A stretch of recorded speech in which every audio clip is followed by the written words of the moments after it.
You've entered BOOKSTORM with Kristen Civiletto and me, Chris Storm. This is a podcast devoted to best-selling books that matter, books that make a difference.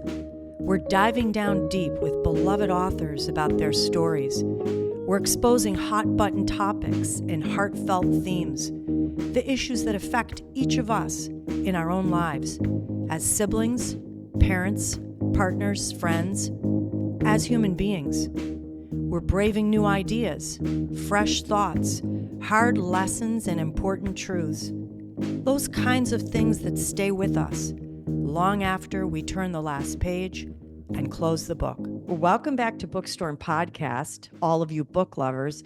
You know, Kristen and I love nothing better than when we get one of our best-selling authors who are willing to come back on BOOKSTORM for a second time. We're thrilled to have Brian Freeman here with us today again. Thanks for joining us, Brian. Absolutely. It's always great to talk to you guys. Now, before when you were on here, of course, you were representing the writing for the Jason Bourne series, the Robert Ludlum estate, a very highly regarded position that you were had earned by them. And we love your Jason Bourne books. But we're pretty excited that we have you back here today for one of your standalone novels. Yes, indeed. Brian Freeman, all Brian Freeman, Break Every Rule. We could not put it down. We can't wait to talk about this one.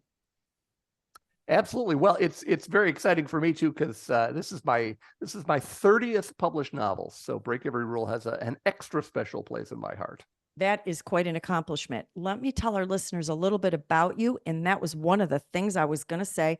A New York Times and USA Today best-selling author of psychological thrillers. And I was wondering if it was up to 30. So thanks for that. And sold in 46 countries I have here. That's amazing. You won the best hardcover novel in the annual Thriller Awards. This is quite an achievement. There's tough competition in there. You were a finalist for the Edgar Award for Best Paperback Original and Best First Novel. Wow. We're excited to talk to you about this book, Break Every Rule. And I've got to quote a couple authors because, of course, Kristen and I love it. But you got a great endorsement here by Jeffrey Deaver, who's a friend of BOOKSTORM Podcast. He's been on our show. Jeffrey says this is some of the most literate and stylish writing we will ever find anywhere. Quite a compliment and true. Then we have Lisa Gardner, who says that this is a master of suspense. Now, for our listeners, I love this about you. Brian says he writes stories about hidden, intimate motives that draw people across some very dark lines. He doesn't like books where the characters are all good or all bad.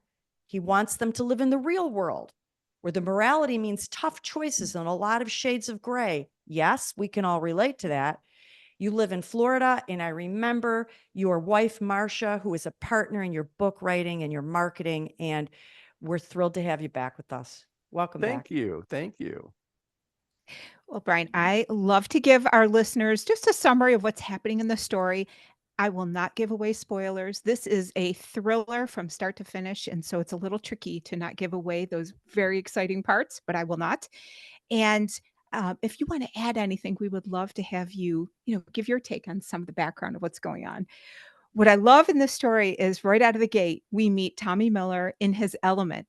Now he's in a swampy Florida kind of, backwater area, and he's in hiding. He and was surrounded by gators too. That's so. right. It was really cool. He had been set up on a foreign mission, maybe by his government, and there were certainly some terrorists involved. And there's a lot of people who are looking for him now. So he is laying low, very low in the swamp, and he is doing his best to protect his family and keep them safe. Now, at some point, they are violently abducted, and I'm not going to say too much more about that. But now we've got a man on a mission. He has been trying to put his past behind him, the methods he used, a lot of his training, but everything comes out of the swamp and out of hiding because now he will do anything he needs to protect his family. Now he learns as he is searching that his wife had some secrets of her own, and he starts to work to unearth those, and it takes him to some far-flung places. We meet some really cool people along the way. He's got a buddy that he trusts with his life, and we see them teaming up a little bit. But he's also got somebody who is after him, and that is this amazing detective. Her name is Lindy Jacks. I love this character. I hope we see a lot more of her. She is very cool. But how all this story comes together is really neat because he finds himself on the wrong side of the law, a hunted man, and all kinds of secrets are about to explode. Do you want to add anything to that background? Well, I think that Break Every Rule is on one level an action thriller, as you can see from what you've described, and there's a lot of adrenaline that you'd sort of expect from someone who writes the Jason Bourne novels, and yet at the same time, I really think of Break Every Rule as sort of a story of redemption too, because you mentioned the idea that Tommy's wife has been keeping secrets from him, and he's been keeping secrets from her, and it's really the process of untangling those secrets and having them both realize that they've been putting themselves and putting both of them in jeopardy by the things they've been keeping from each other. And those are the things that they have to get past in order to sort of move on to the next phase of their lives. So it's both an action thriller, and yet at the same time, I think it's also a very sort of emotional tale of the love and trust between husband and wife. I would agree, and also Definitely. very romantic. Chris said that right out of the gate when she read this story, and I was like, "What? I Yeah. didn't expect that." I like that little addition of that with those two. I have to say for our listeners, I couldn't put it down. I could not put it down. It was a rainy day. I was telling Brian, I was so happy to sit there all day. Tommy Miller, AKA also known as Tiger, was a member of the group called the Outsiders. They were people with expertise all over the world, the country, ready to step in when the system fails, to take down predators who believe they're untouchable. You tapped into our innermost human longing for justice when none can be found, for exposing evil, for tearing masks off of people and letting the truth be spoken. Wow. Can you expand a little bit on? I believe you knew this was going to be a very hot topic. Maybe with our world today, real life matters and politics and everything that's going on, we all can only hope there's somebody out there waging clandestine battles against unseen evil, like real life heroes like Tommy. Yeah, that's such an interesting point, and on one level, I think it's sort of beware of what you wish for, because clearly Tommy got pulled into the Outsiders for exactly that reason, that he felt that the constraints of justice weren't delivering the results that the world needed, and so this was a group that asked him if he could be a person who could break every rule, and was he willing to kind of step outside the rules in order to accomplish things that morally needed to be done. And yet at the same time, how far do you take that? And who's making those judgments? And I think whether it's Tommy Miller or Jason Bourne, I think heroes in these circumstances find out pretty quickly that they really cannot trust anyone, even the people that supposedly have the moral high ground, may in fact be working for their own ends. So it's complicated. I think you'd probably have to say there's a lot more going on in the world than we would necessarily believe. And on one level, maybe we find that comforting. On another level, we would have to say, well, if we don't know what's going on and there's no accountability, then how much do we really trust the people that are behind it? Mhm. That's an interesting point because Tommy says after a while, you get tired of fighting when no one in power has your back. So even though he's in a secret group, he's not even sure he can trust them. Absolute power corrupts absolutely, right? We know this. It's an interesting theory. True, a lot of truth to it. Yeah, and Tommy at one point asks one of the generals, why, or he gets asked, why did we lose? And he said it's not the ones with the boots on the ground. They're the ones who always deliver, but it's the people in control and the people that are guiding them and giving the orders. They're the ones that ultimately bear responsibility. Mhm. Yeah, that got me when I read that. Um, as I mentioned earlier, I thoroughly enjoyed Detective Lindy Jacks. She was very practical, she's no nonsense, and she also follows her intuition when she's assessing people and situations. And I wanted to ask you about this because you do have a really good theme of trust running through with all of these characters in the story.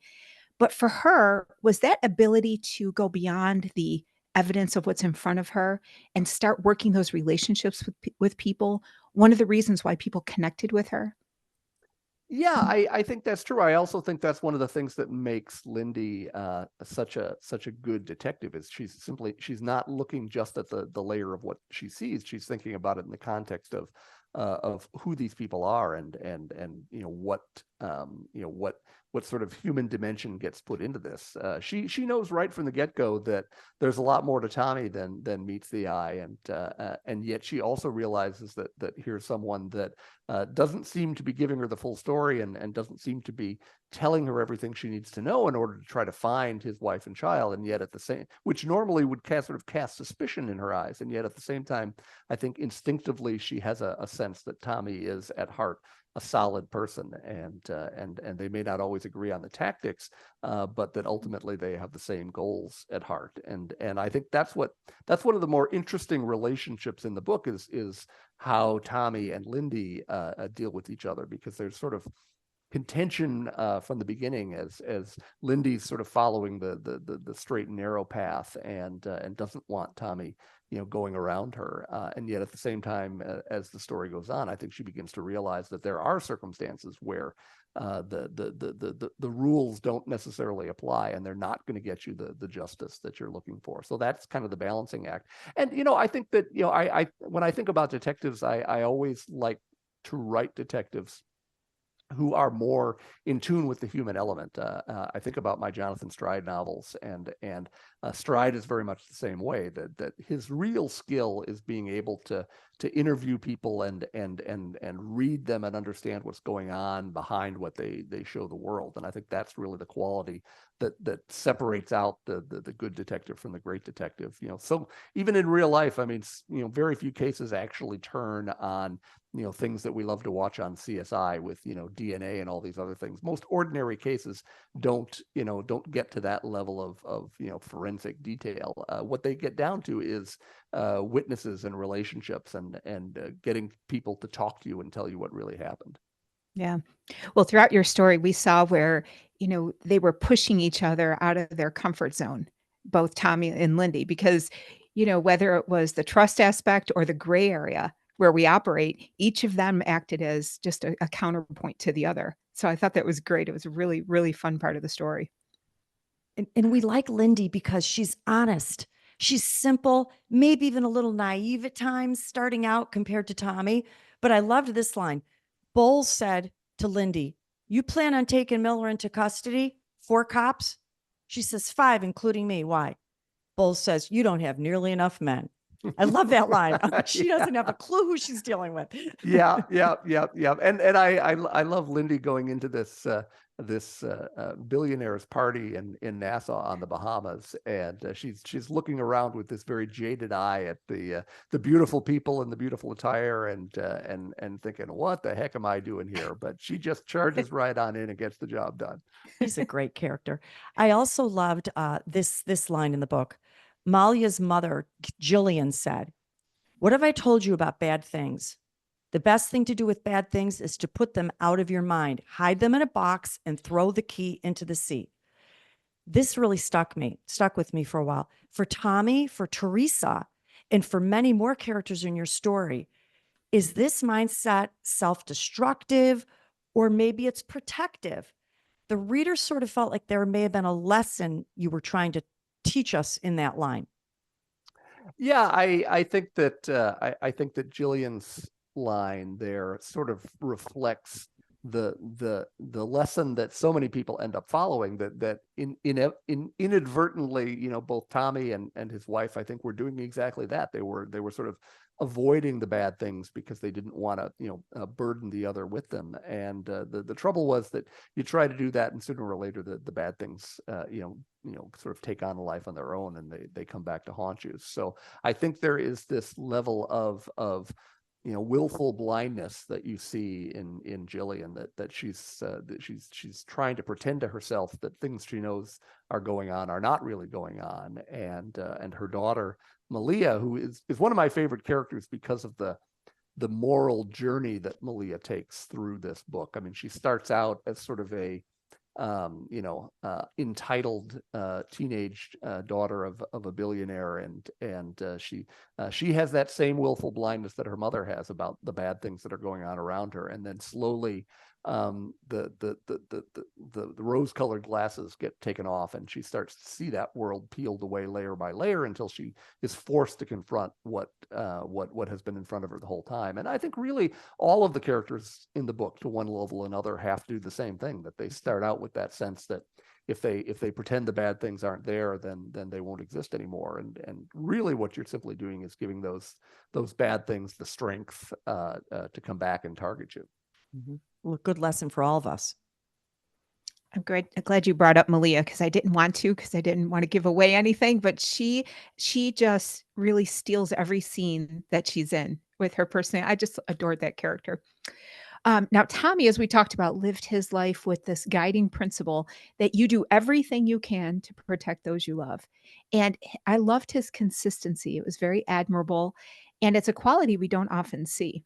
And I want to contrast that with a senator who says something to Tommy that was very interesting. He said, if you can't hold opposing thoughts in your head at the same time, you have no business in politics. Do you think the days of principled leadership or principled lives are going by the wayside? Oh boy, that's such a tough question. I've lived so much of my life with the belief that the course of human progress is always upward, and I will say that the past few years have made that idealism take a bit of a hit, and it sort of makes you wonder if technology's progress keeps moving upward, but has our moral ability to keep up with that technology really begun to fail us? And I don't know. I mean, on one hand, I think that no matter what you're looking at in the world these days, it's bound to breed a certain degree of cynicism. On the other hand, I wonder if we sort of romanticize how things were in the past, and we look back on periods like, I was only 5 years old in 1968.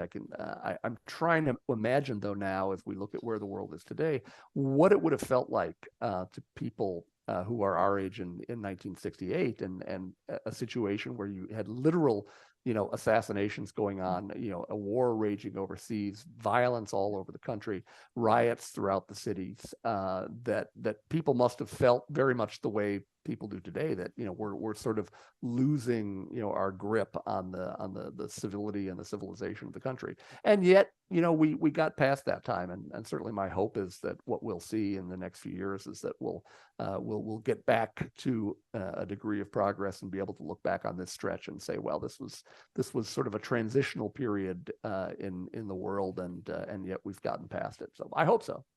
Yeah, you're optimistic. I like too that you brought up 1968, because I do believe that was the time where our, trust in governmental institutions maybe took a big hit collectively. And that's similar to what happened in your story, where they all had illusions about things and that got shattered on many respects. So I love that theme played out throughout your story. But it's something that obviously comes up in my Jason Bourne books as well. I mean, when Robert Ludlum originally wrote the Bourne series, that was coming out of that whole era of Vietnam and Watergate and a real distrust of government. And so I've certainly found in the last few years writing the Bourne books that there are so many eerie parallels between where we are today and where we were back then, that it sort of made a lot of sense for Bourne to sort of get rebooted in the modern era. Yeah, history repeats itself. We think that it doesn't. We've come to a better place, but if we go back even hundreds of years, we'll see atrocities far worse than what we have now. It's an interesting topic. Love it. Yeah. Well, Brian, we love this book. I'm going to show this cool cover over here, but I love this cover. Isn't that great? It's really cool. And we want to ask you, before we let you go, do you have anything you can share about what you're working on next? Anything you want to tell us that's on the radar? Yeah, it's a busy stretch. Jason Bourne will be back very soon. Actually, the next Bourne novel is already going to be coming out in January. That's The Bourne Vendetta. And I'm just putting the finishing touches now on a standalone mystery for Blackstone called Photograph. And it's kind of the first pure mystery I've written in several years, since the days of the Deep Snow and the Ursulina. So it's been really interesting for me, kind of going back less into the thriller genre and now back into the pure mystery. So Photograph should be coming out later next year, and now just today I started diving in on my 7th Bourne novel, which will be The Bourne Escape, and I expect that will be out next summer. So I'll be keeping everybody busy. Yeah, you are. Excellent.